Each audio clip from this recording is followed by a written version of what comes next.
சுத்தமாக என்னால் நடக்க முடியல. நான் செப்பல் போட்டு கிட்டத்தட்ட 15-20 வருஷம் ஆச்சு.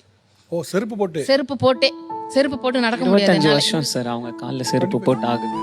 25 வருஷமா? 25 இயர்ஸ் ஆகுது. எனக்கு கிடைச்ச பெரிய பொக்கிஷம்னா எங்கள் அம்மா தான், எனக்கும் எங்கள் அண்ணனுக்கும். அடுத்த ஜென்மம்னு ஒன்று எனக்கு இருக்கான்னு தெரியல. அடுத்த ஜென்மத்தில் இருந்தால் எங்கள் அம்மாவுக்கு செருப்பாக பிறப்பேன். இந்த காலத்துலேயும் நான் அவங்களுக்கு செருப்பாக இருந்து அவங்கள லாஸ்ட் வரைக்கும் நானும் எங்கள் அண்ணனும் தாங்கணும்னு ஆசைப்பட்றேன் சார். ஒரு சின்ன கிஃப்ட் மட்டும் எங்கள் அம்மாவுக்கு எடுத்துகிட்டு வந்திருக்கேன். இந்த இடத்துல அது கொடுக்கலாம் அப்படின்றத விட, ஏதோ கணவன் இறந்துட்டா அவள் சுமங்கலி கிடையாது, அவள் மறுநாள் எதிர்க்கப்பட்டவன், கணவன் தாலி காட்டினானா அவளுக்கு ஒரு வேலின்றாங்க. ஆனால் அவள் இறந்ததுக்கப்புறம் அந்த வேலையை எடுத்துடுறாங்க.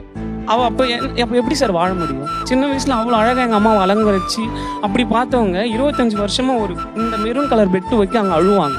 ஒரு தலையில் பூ வைக்க அவங்களுக்கு அவ்வளோ பிடிக்கும் சின்ன வயசில். ஆனால் வைக்கக்கூடாது, கேட்டால் உலகம் உன்னை தப்பாக பேசும். நாங்கள் சொல்கிறோம், இந்த உலகத்தில் உண்மையான தெய்வம் அம்மா அப்பா தான் சார். நான் 25 வருஷமாக அவங்களுக்கு தலையில் பூ வைக்கிற அந்த பாக்கியம் கிடையாது சார்.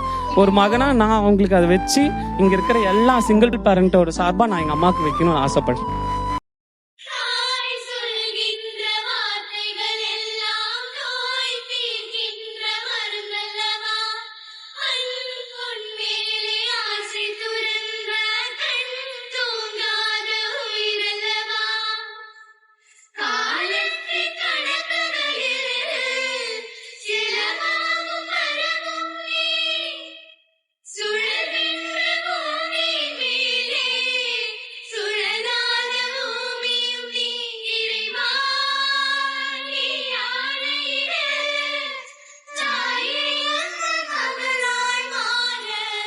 நவநாகரிகமா ட்ரெஸ் பண்றதோ இல்ல வந்து ஸ்டைலா ட்ரெஸ் பண்றதோ இல்ல, மாடர்னா யோசிக்கிறது. ஆக்சுவலா வந்து உங்க பையனுக்கு வந்து ஒரு நல்ல சிந்தனை இருக்கு. ஏன்னா 20 வருஷத்துக்கு முன்னால எங்க அப்பா இல்லைங்க ஒரு காரணத்துக்காக எங்க அம்மா கிட்ட இருந்து பூவை பறிச்சிங்க, நான் பையன் அந்த பூவை திருப்பி கொடுக்குறேன்னு கொடுத்தேன். அந்த சிந்தனை ரொம்ப பெரிய சிந்தனை.